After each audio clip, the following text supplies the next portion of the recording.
In this movie, we'll turn our attention to the print dialog box and we'll take a look at the general printing options.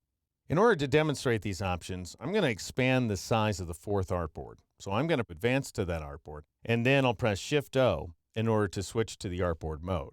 Next, I'll make sure that my upper left reference point is selected up here in the control panel. And then I'll change the W value from 580 points to 800 points. That makes the artboard considerably wider. It also shoves the fourth artboard onto the fifth artboard, so I'll press Shift page down to advance to the fifth artboard, and then I'll change the X value, which is a placement setting, to 2,000 points, and press the Enter key or the Return key on the Mac. All right, now I'll go back to the fourth artboard by pressing Shift page up, and I'll press the Escape key in order to exit the artboard mode. Make sure your black arrow tool is selected, and then go ahead and marquee a portion of the surfboard here.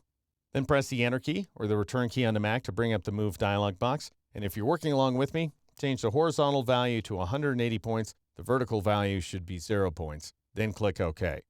Now marquee both the crop marks and the skateboard because the crop marks are static after all. And then press the Enter key again, the Return key on the Mac, and change the horizontal value to 40 points this time. Leave the vertical value set to 0 points. Then click OK.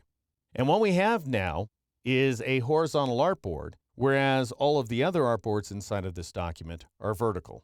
All right, now let's say I want to print the document, or at least specify some printing options, by going up to the File menu and choosing the Print command, or you can press Control-P or Command-P on the Mac.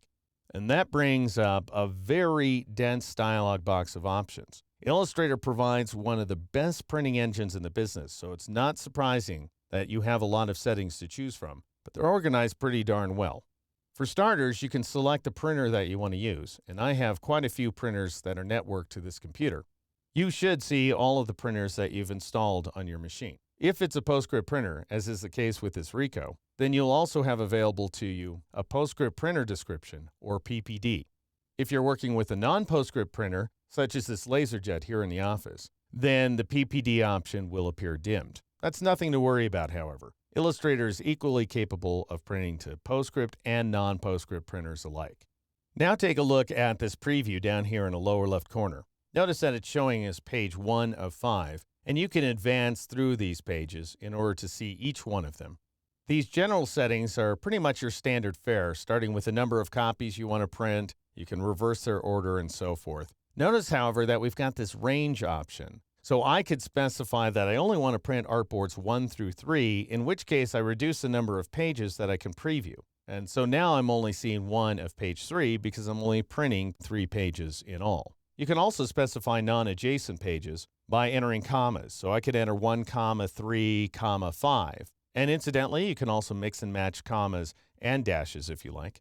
Now notice down here that I'm seeing 1 of 3, so page 1 of 3, which happens to be artboard 1. That's what the parenthetical means. Then if I advance to the next one, this is page 2 of 3, but it's artboard 3. And then if I advance to the final page 3 of 3, it's actually artboard 5. So I just want you to have a sense for how to read that information.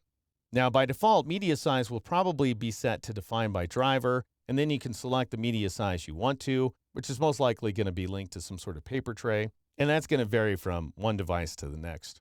Here's one of the most interesting options right here, Auto Rotate. I'm going to change my page range to 3 through 5, like so. And now I can see that the first page is actually artboard 3, and that the artwork, because it's vertical, is upright. And that is a function of this auto rotate option right there. Whereas if I advance to my next page, 2 of 3, which is actually artboard 4, Illustrator takes that horizontal artboard and automatically rotates it on its side so it fits the paper. And then when I advance to the final artboard, it is once again upright. That's a terrific function, I have to tell you, but you can override it. If you decide for some reason that you want to print artboard 4 upright, then you can turn auto rotate off and then select this first orientation icon. And of course, you can go ahead and rotate the page the other direction if you want to, or even rotate it so it's upside down. However, I'm going to go ahead and turn auto rotate back on. I'm also going to set my artboards back to all so that I'm printing all the artboards in this document. Now, I do most of my printing to this LaserJet Pro here in the office, so I'm going to go ahead and save off my settings here by clicking on this little hard drive icon, and then I'll enter a name such as Boulder Studio, and then click OK, and now I can select Boulder Studio from the print preset list anytime I like in order to retrieve these settings as well as the printer. Now, when you're finished, you have one of two options. You can choose to actually print the document right now, or you can just click the Done button, which is going to save your settings along with the document. So I'll just go ahead and click Done. And then if you really wanted to save those settings, you would go up to the File menu and choose the Save command, or press Control-S here on the PC or Command-S on the Mac. And that's how you take advantage of Illustrator's most basic general printing options. In the next movie, we'll take a look at placement, scale, and tiling.